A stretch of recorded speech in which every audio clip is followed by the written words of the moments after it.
Okay, ASI, we are here at the Fowler residence, about to perform this attempt to repair shingle number 56. Needed to get set up so that we can try and move relatively quickly here for you and save the daylight, so that you can get a good view. And then also throughout this process, if there are any concerning details that I want you guys to see, I'm going to grab the camera and show you everything that I see from my end. But hopefully I can get a good view for you, and hopefully we won't have to pause or edit or break in our video here. Oh, that's perfect.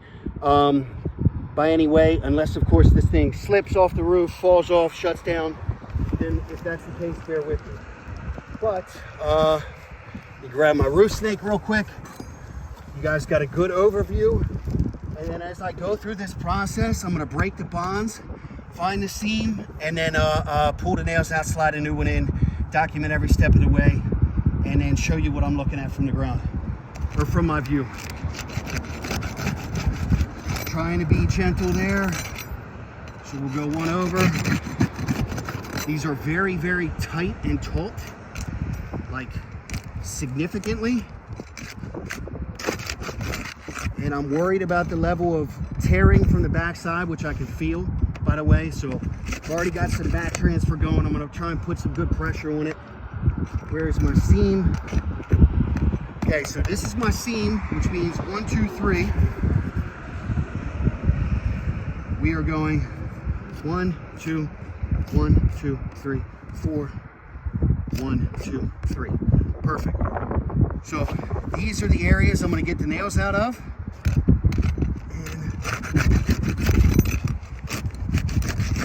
Trying to do as quickly as possible.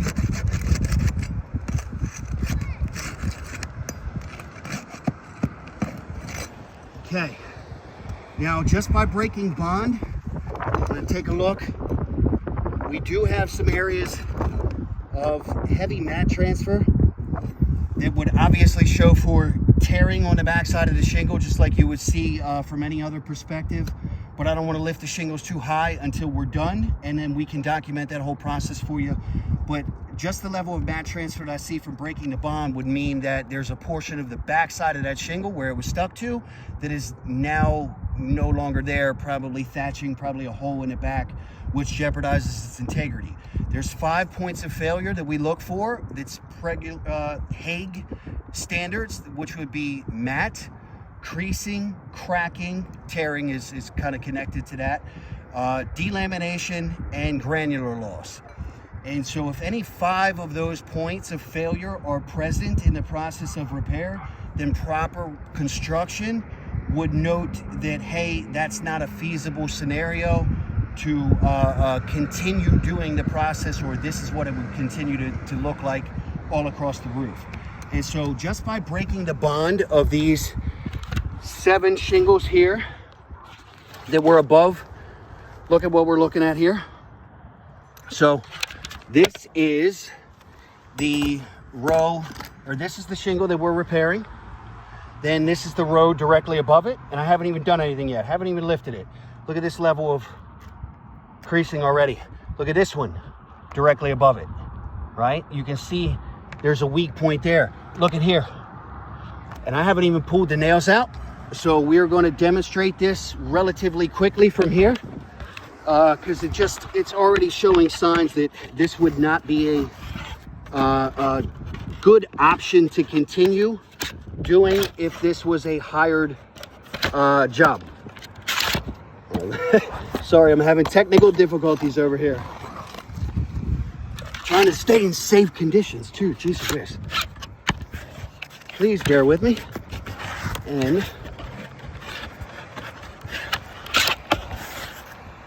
perfect, there we go. Hopefully you'll still be able to hear me through all this wind. And first thing I'm gonna do is look for my nails for the end one and try to gently remove them without breaking into the seam or the shingle next to it. And that was impossible. I'll show you what that looks like in a second. That just completely cracked. And you can see I'm barely touching anything here, but I can't leave that nail in there because then that wouldn't be a proper way for the new shingle to adhere. So got the first nail. Let's see if we can find a second. And it's tearing through, by the way. Hopefully we can get that out of there relatively easier now. All right, got the second nail. A little bit of rust on them too. Come on, they're all tearing right through the shingle, by the way.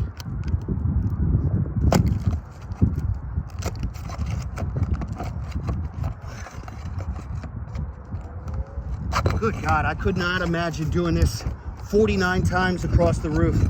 That would be insane. Come on.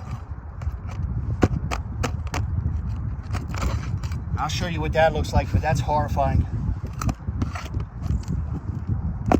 And this is the reality, right? Like, we as experts in construction, not just sales guys who knock doors, by the way, but guys who have actually swung a hammer and know every aspect of the construction.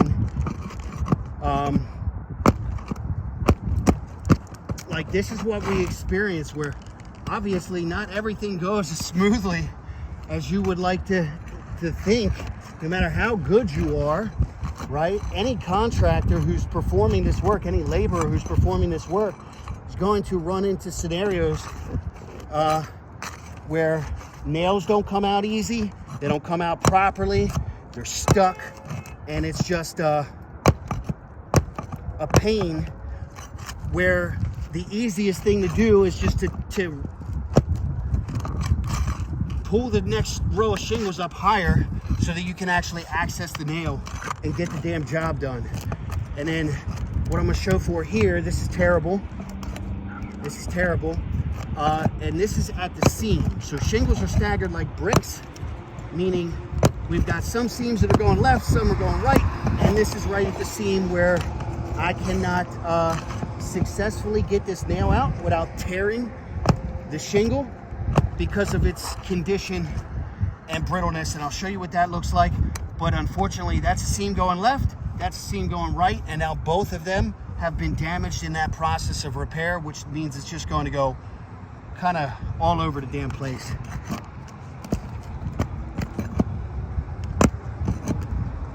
And as you can see, I'm being as gentle as I can to achieve the job, or to successfully do the damn job. And sometimes it's very hard, and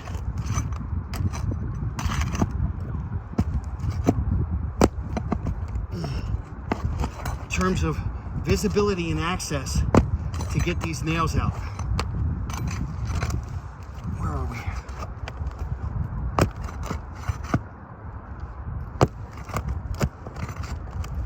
Yeah, we are a mess over here, by the way. This is a mess.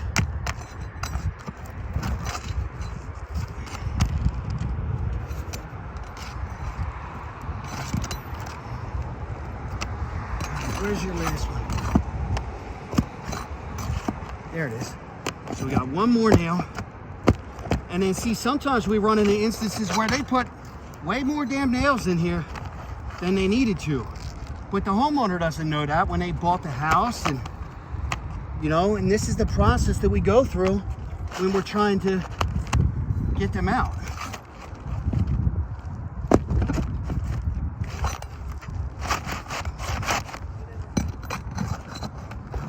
Yeah, this has a lot more nails. What a shame.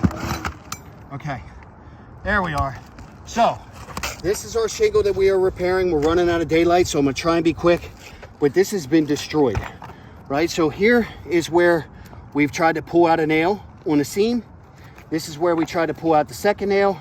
As you can tell, these nails have torn through every aspect, and this is just the shingle that we pulled out. The rest of them are relatively in the same condition, and that is simply by breaking bond and pulling out the nails. And I'm going to show you rather quickly here what it is that we're looking at.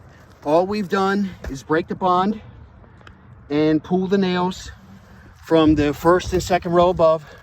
Look at my second row. That is damaged by all standards. Look at my first row, damaged by all standards. And second row right here, damaged by all standards. I want to make sure we're not running out of daylight here. But this level of tearing through multiple sections, it's hard for me to show you without lifting it higher. But this shingle right here is completely damaged, and so is the seam of this shingle going next to it that we barely had to touch, right? So it's very frustrating inside of this process to think that the solution is just to go one for one, when obviously that's not the case. And when we have this much impact across the roof to actually address in a form of repair, this is insane, right? So real quick, let me get this last shingle in and nail it before I lose daylight, and then we will compare notes here in a second.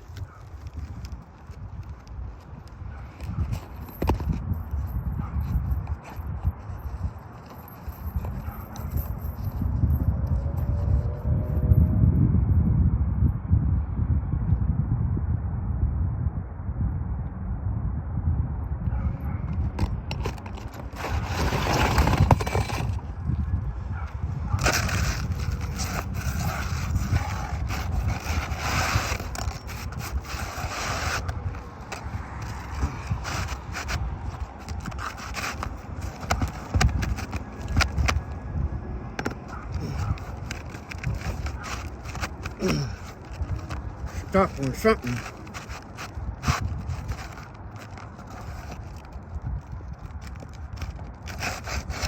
There we go.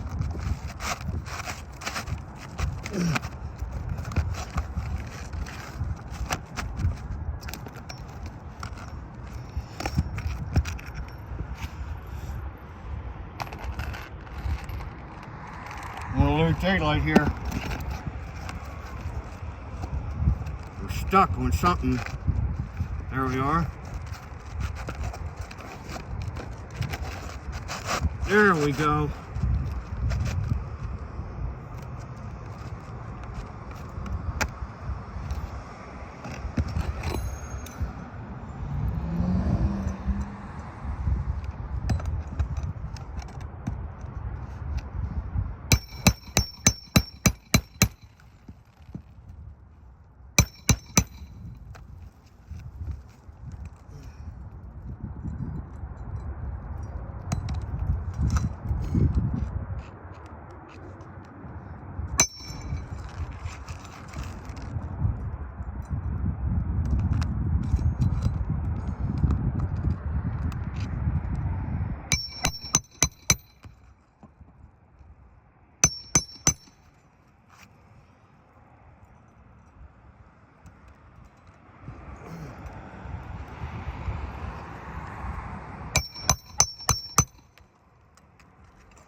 Okay, almost done with the first four to pinch it into position.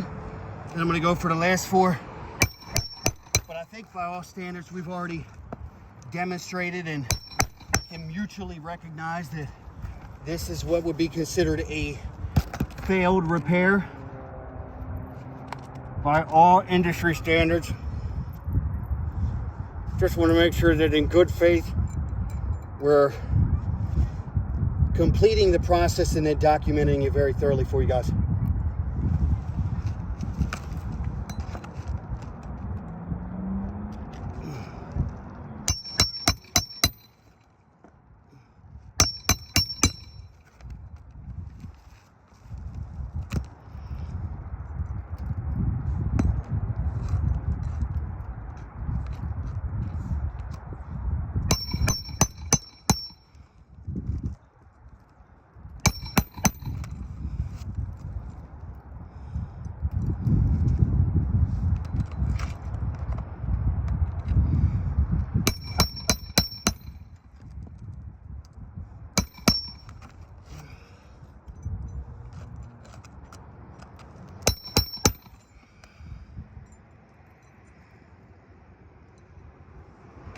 Okay, last nail.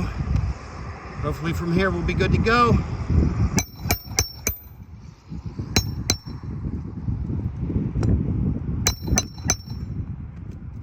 Okay, snug. And I want to document. That way we can make sure that all parties agree on the best solution here. Do my last thing of chalk.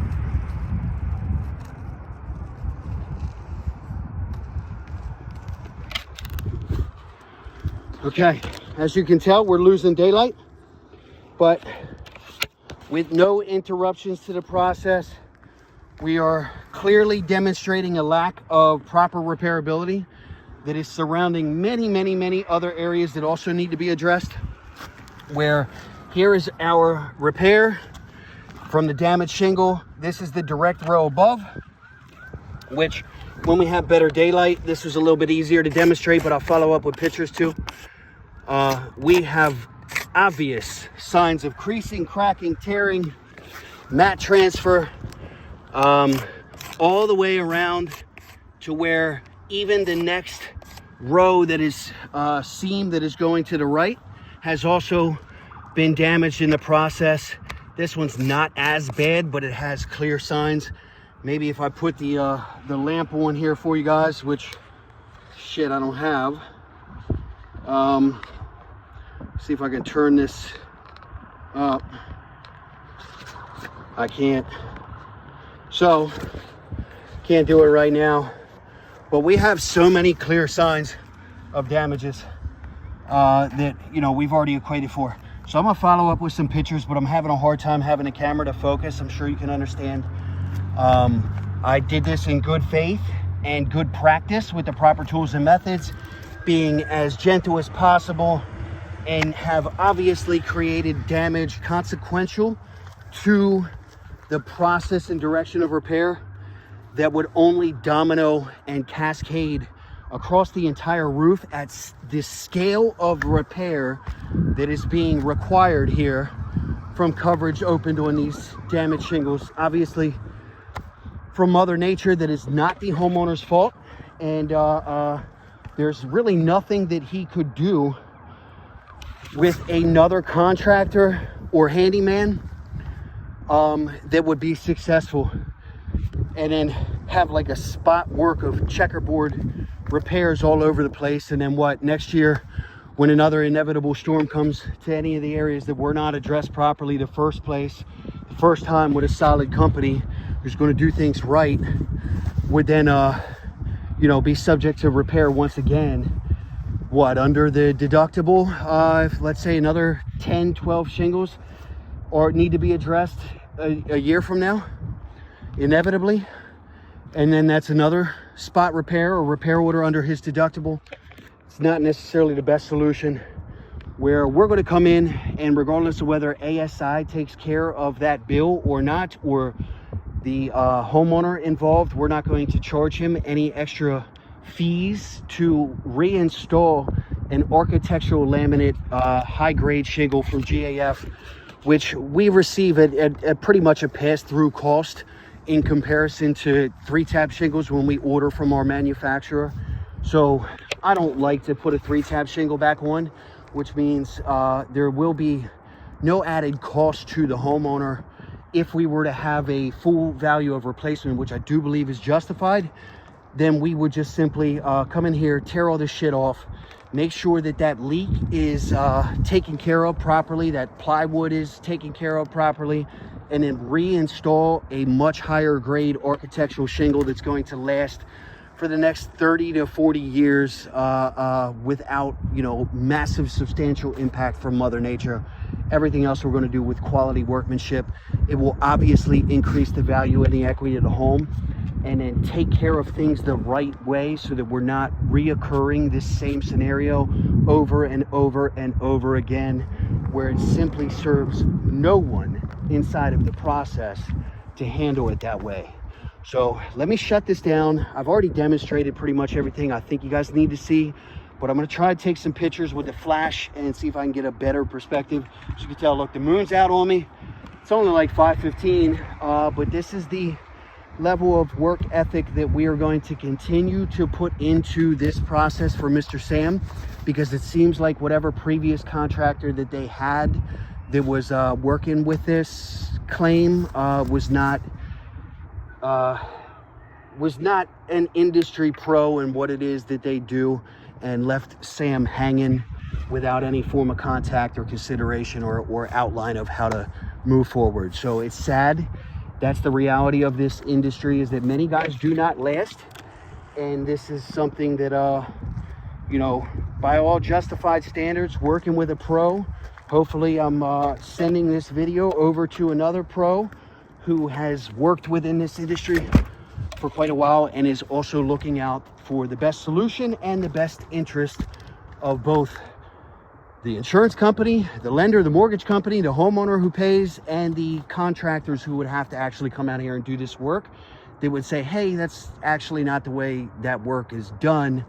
Here's what we would have to do under your direction. And I'm hoping that this just becomes something that's relatively clear and cut, and we can get it resolved, because like I said, he's got an active leak over here. And the longer that this goes on, the more and more shingles that continue to detach from the roof, and the more and more water that he's incurring into the home. So let's get this situated. Let's get this guy in good position, and our company is going to come in and take care of him the right way and stand behind him every step of that way as well. Thank you so much.